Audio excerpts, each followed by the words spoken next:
Hi guys, so I haven't even introduced yet this week, but I'm starting out a new reading vlog. This is reading vlog number 9, and I'm starting out with Hidden Pictures by Jason Verlukuk. It's supposed to be a scary one, so I'm getting in the mood for spooky season. It says, fresh out of rehab, Mallory Quinn takes a job in the affluent suburb of Springbrook, New Jersey, as a babysitter for Ted and Caroline Maxwell. She is to look after their 5-year-old son, Teddy. Mallory immediately loves this new job. She lives in the Maxwell's pool house, goes on nightly runs, has the stability she craves, and she sincerely bonds with Teddy, a sweet, shy boy who is never without his sketchbook and pencil. His drawings are the usual fare: trees, rabbits, balloons. But one day he draws something different: a man in a forest dragging a woman's lifeless body. As the days pass, Teddy's artwork becomes more sinister, and his stick figures evolve into more complex, lifelike sketches, well beyond the ability of any 5-year-old. Mallory begins to suspect these are the glimpses of an unsolved murder from long ago, perhaps replayed by a supernatural force lingering in the forest behind the Maxwell's house.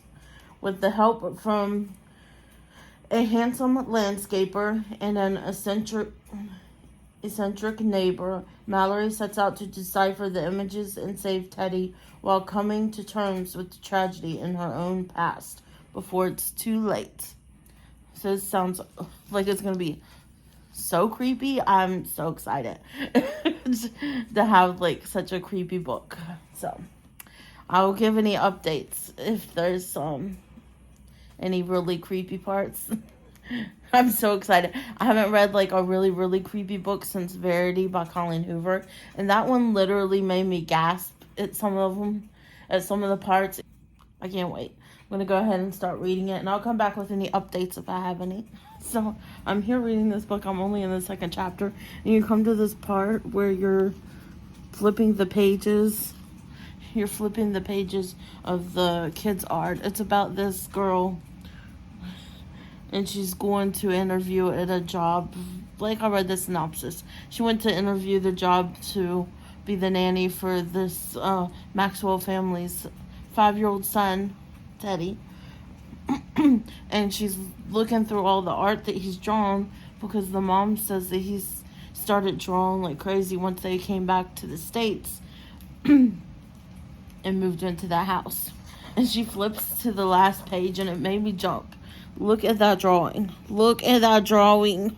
The mom says that that's the drawing of his special friend Anya. No, ma'am. What the heck? That made me jump because I was flipping through a bunch of pictures and then ended up on that one. I was like, oh lordy. Oh my goodness, I'm gonna be freaked out. Oh no, someone literally the same page, and she's asking, is Anya here now? Is she in the room with us? Teddy glances around the den. No. Where is she? I don't know. Will you see her later tonight? I see her every night. She sleeps under my bed so I can hear her singing. Ah! No.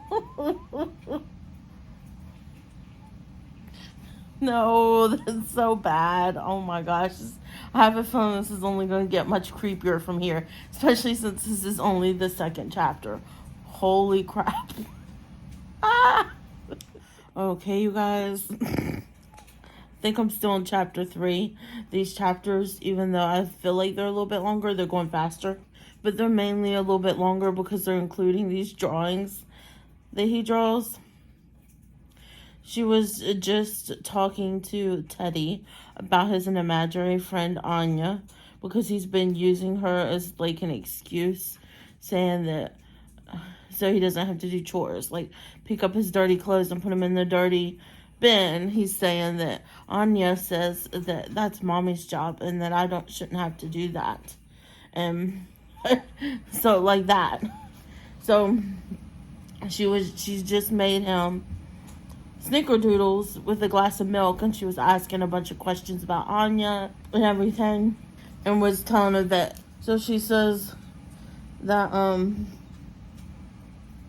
she says, "Listen, Teddy, my little sister Beth had a friend like Anya. Her friend was Cassiopeia. Isn't that a beautiful name?" During the day, Cassiopeia worked for Disney on ice show that traveled all over the world. But every night she came back to our row house in South Philly, and she slept on the floor in our bedroom. I had to be careful I didn't step on her because she was invisible.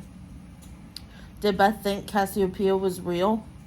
We pretended Cassiopeia was real, and it worked out fine because Beth never used Cassiopeia as an excuse to break rules. Does that make sense? I guess, Teddy says, and then he shifts in his chair like he has a sudden pain in his side. He says, "I have to go to the bathroom. I have to make number 2. Then he climbs down from the chair and hurries out of the kitchen. He hasn't touched any of his snack. I cover the cookies with saran wrap and put his glass of milk in the refrigerator for later. Then I go over to the sink and wash all the dishes. When I'm finally finished, Teddy is still in the bathroom. I sit at the table and realize I've yet to admire his latest drawing, so I reach for the sheet of paper and turn it right side up. This literally scared the bejesus out of me. Look. That is the drawing. Anya is under the table. Holy crap. No. No, ma'am. I'd be getting the heck out of that. No. Really, that's it for me. I quit. I don't care how much money I'm making. I quit. What the world? This is perfect for Halloween book. We're still in the summerween here with me right now, but what? These pictures be freaking me out. Let's keep going. I'm still reading. Still the same day. It's Friday. The 11th. And I'm on chapter 5, and it's starting to pick up again. First of all, she was,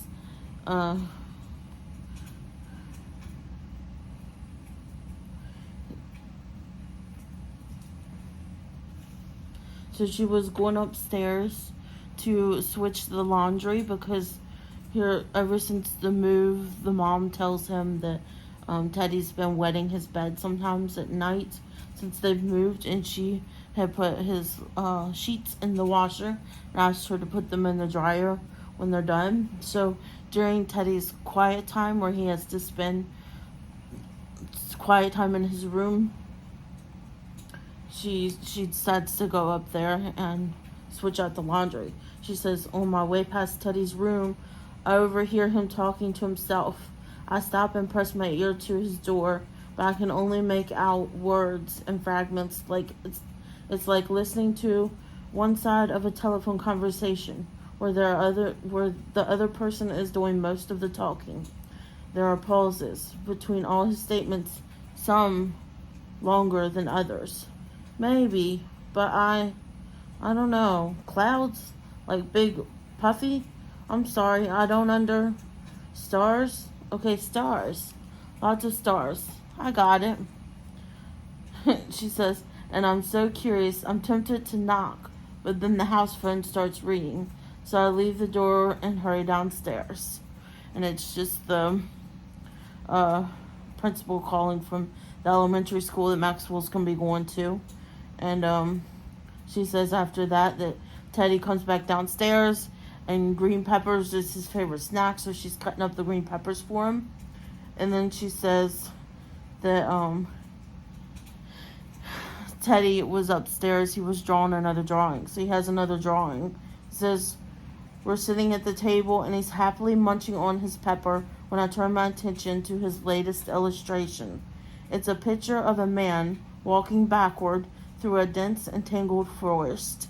He's dragging a woman by the ankles, pulling her lifeless body across the ground. In the background between the trees, there's a crescent moon and many small twinkling stars." And here is that drawing What the heck? There's something wrong with this child. That cannot be good. This book just keeps getting better and better. So she asks him, Teddy, what's this? He shrugs. A game? What kind of game? He bites into a strip of pepper and answers while chewing. Anya acts out a story and I draw it. Like Pictionary? Teddy snorts and sprays little flecks of peppers all over the table. Pictionary? He flops back in his chair, laughing hysterically, and I grab a paper towel to wipe up the mess. Anya can't play Pictionary. I gently coax him to calm down and take a sip of water. Start over from the beginning, I tell him, and I try to keep my tone light. I don't want to sound like I'm freaking out. Explain to me how the game works. I told Mallory Anya acts out the story, and I have to draw it. That's it. That's the whole game. So who is the main? I don't know. Did the man hurt Anya? How should I know? But it's not Pictionary. Anya can't play board games. Y'all, this is creepy. These pictures are getting creepier and creepier. So it is now Tuesday, the 15th, and I have yet to update y'all at all. So I did finish Hidden Pictures by Jason Rublack. I love this book. This is a 5 stars for me. I guess it's between a 4.5 and a 5 stars for me. Because I guess if you're reading the book, you can guess the twist that happens. But I thoroughly enjoyed it.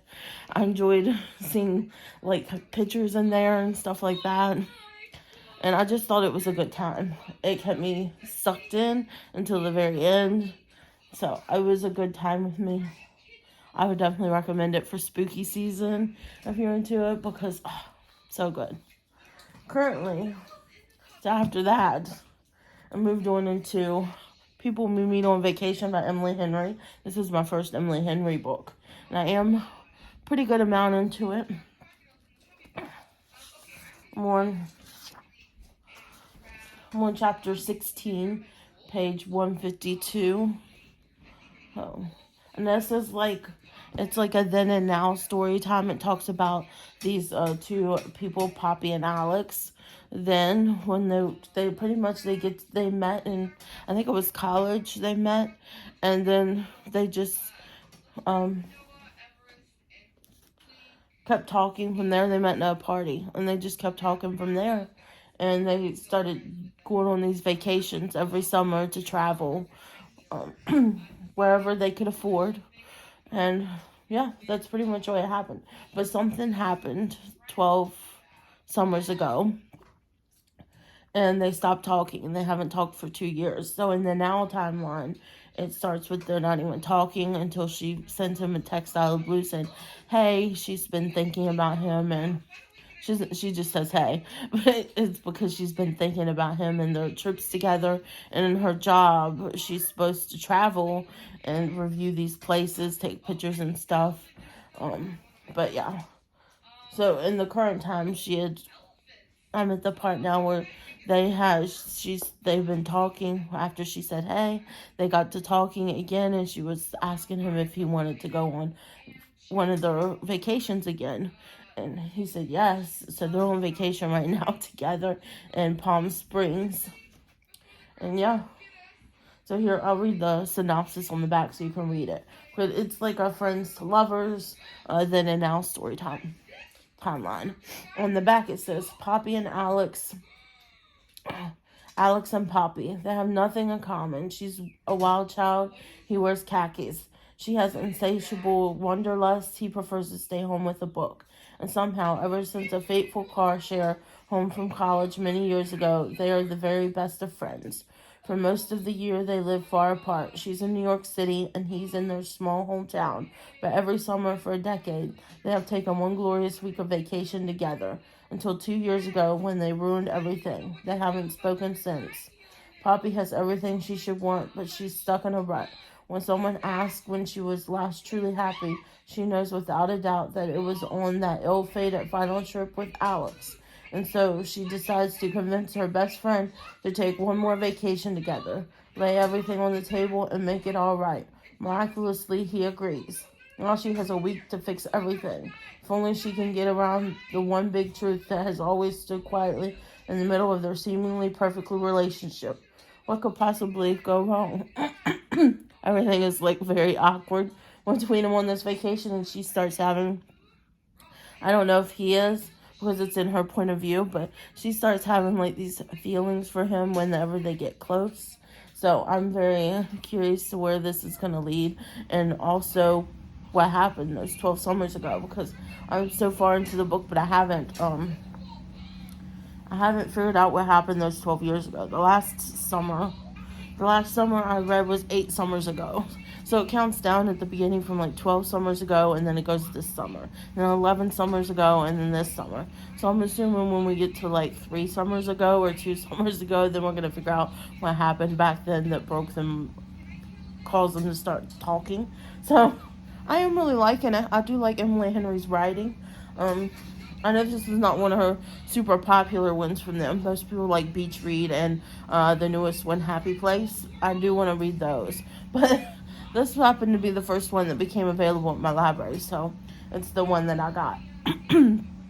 But yeah, I'm going to keep reading. Also, I do have this Kindle Paperwhite. It's an old one. My brother gave it to me because he got the new one. And I've been reading a book from the library on it too. Let's see. I've been reading it's Wait Till Helen Comes, Mary Downing something. It's a ghost story. It's supposed to be a middle grade ghost story. But yeah.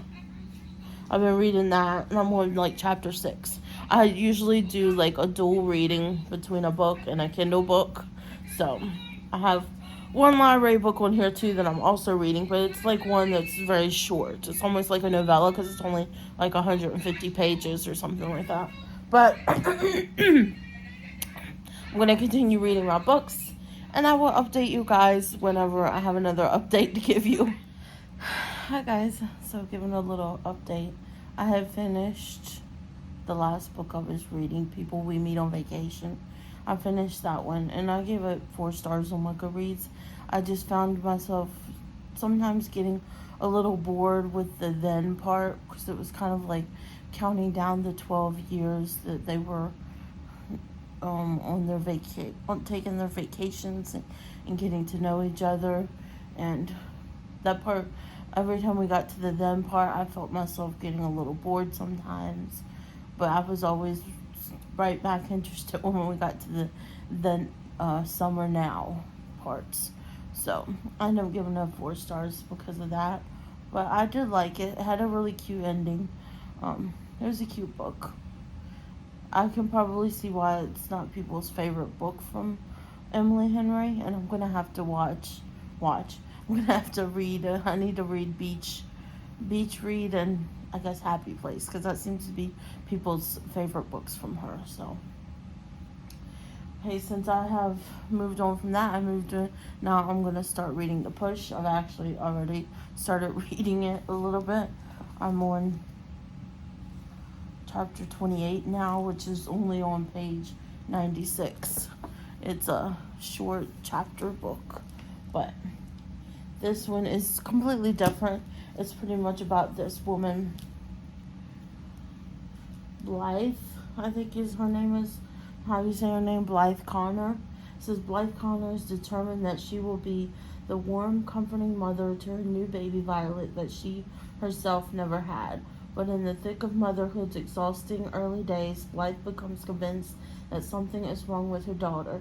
She doesn't behave like most children do. Or is it all in Blythe's head? Her husband Fox says she's imagining things. The more Fox dismisses her fears, the more Blythe begins to question her insanity. And the more we begin to question what Blythe is telling us about her life as well.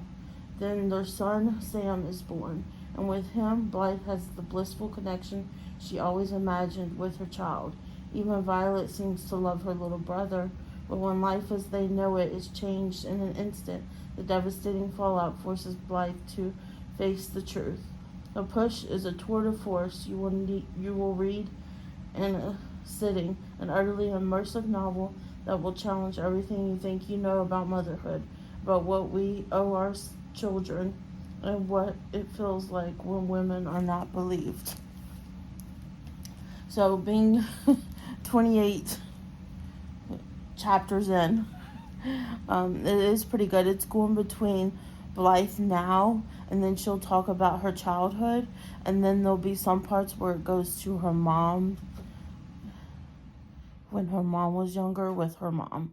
So it's been pretty interesting, and all the things that Blythe is feeling I can relate to as being like a new mom and stuff. So if you're a new mom, or you are a parent, I feel like you can still connect with this book some. So far, I'm really liking it. I can't wait to see. I haven't gotten to the part where they're talking about she has another child in the book. I haven't gotten to the part where she has gotten pregnant again. But right now, they're getting to the part where their daughter's having behavioral issues. She even started putting her in daycare because she thought she needed some social interaction, and they got called into the daycare place, and they were telling her that she's been acting out at daycare, being mean to the other kids and stuff. So, and still the father doesn't believe it. He thinks that they're just being crazy, that she's crazy. And it was even to the point where her daughter bit her on the cheek when she was trying to console her. It's pretty bad. So seems like her daughter might have behavioral issues, and she's been researching about it, but then deleting it so her husband doesn't find out because she doesn't want him to get mad. So it's definitely something, I think, a book that moms would relate to. It's very interesting, and I just started reading it today, and I'd already read that much, so I'm gonna keep on reading, and I will cut back in anytime I feel like I need to add any input on what I've told you so far. Hi guys, welcome back. And a little update on this book I'm reading here. So last time I left you, a lot has happened. I'm on page 122 right now, and I stopped because I have to read this little passage to you. So remember last time I said she was feeling like something was wrong with her little girl. Her little girl's name is Violet. Her name is Blythe, I think is how you say her name. But anyways, something happened. She took her to the playground, and she's like, I think 5 years old at this point, her daughter is. And she had tripped, at least she thought she saw her trip a little boy on the playground. He ended up falling off the slide, and he hit his head first on the ground, and they took him to the hospital, and he ended up dying. So she was so freaked out over that. That was really freaky. She kept on replaying it again and again in her head if what she saw was really what she saw, or if she was going crazy. To the point where they end up even moving out of their house. They got a new house and everything. And I'm at the point where she finally starts begging her husband to have another baby. He doesn't want to, but she wants to because she desperately wants to feel that connection with her child, and she doesn't feel that with her daughter. And her daughter keeps on having these incidents, like at school. One time when she was at the daycare, she had said that there was a boy, his name was Noah, was being mean to her. And she said, I'm going to do something to Noah. And she told her, no, we don't do things to people. We try to be nice to everyone and try to think of something good that they're good at or something like that. And the next day, she drops her off at the daycare, and then she has her husband pick her up because she's so scared of what she might have done to Noah, and she didn't want to hear about it, but she never heard anything. And she said she had a good day at school. Her husband said that she had a good day. And then later on, when she's doing laundry, she finds a lock of a bunch of hair in one of her pockets of her dress. And it turns out that she had shaved that little boy's head. And the next day when she went to take her to daycare again, she saw the little boy who was bald. And the little boy went running back to her mom, crying to her mom as soon as she seen Violet. So that was like so crazy. Well, now here I'm at the point where she finally got her husband to agree to have another child, and she was talking about how connected she feels to the baby already and everything. And it was just, she says that her husband's been more distant from her. He's been working more, taking on more projects at work. That's more money, but she didn't need him because she had all she needed with her little boy that was moving around so much in her belly. Well, now I'm at the point where she had the child, and I just have to read this passage to you because it shocked me. So she had her little boy. And here,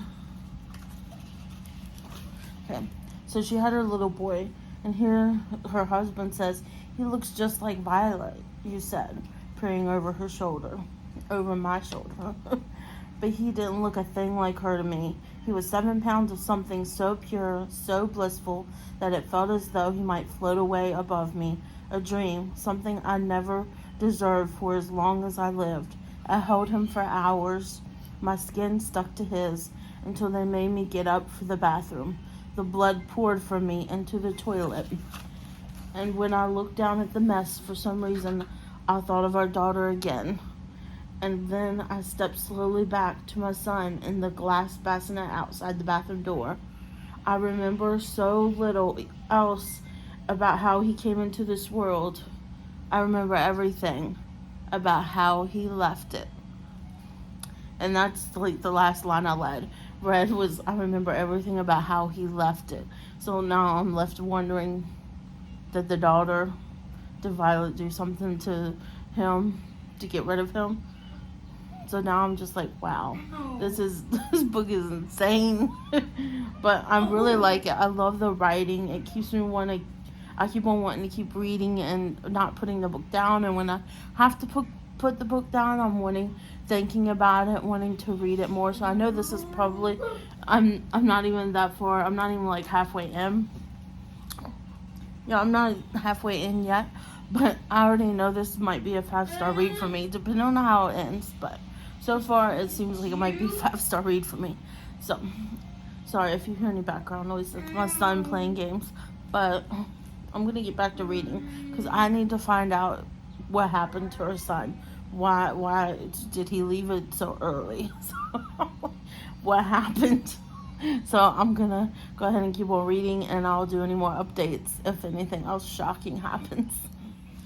Alrighty, guys. So I finished this book last night at like 1 o'clock in the morning. It was so good. I would give it 5 stars. Just, wow. The way it ended, it pretty much ended with, you don't know what happens. But it's like an open ending. I mean, you know what happens, but it kind of leaves it open-ended. But kind of confirms, I guess, all the mom's worries. But yeah, it was a really good book. I really enjoyed it. I definitely recommend it if you're like a mom. It would be a good book to read because I guess you feel less alone thinking about all the things that mothers go through. So it was really good. It was just a fiction book, but it was really good. Interesting to learn about her and how it impacted her from her mother, and then her mother's mother. It kind of just went on down the line with all the issues that they had, but I really, really enjoyed it. Give it 5 stars. It was definitely one of those type of books where the writing was so good that it sucked me in from the beginning, and I just kept reading because I wanted to find out more about her and the characters and everything, and what the heck with her daughter Violet. But yeah, I really enjoyed this book, and I don't think I've done my Goodreads yet, but when I do my Goodreads, I'm gonna give it a 5 stars on Goodreads, and I would be interested in reading more from this author. I think there's a second book that she's done that I want to try to check out and read from the library too. So, anywho's, that is my video this week. I hope you guys enjoyed this little reading vlog, And you'll have to let me know down below if you've read any of these books that I've read and what your thoughts on them are. But yeah, I hope you guys enjoyed this video. If you liked it, please leave me a thumbs up down below.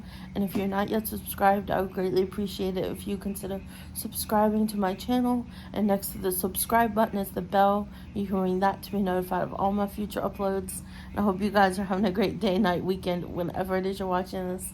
And I'll see you guys next time. Bye, guys.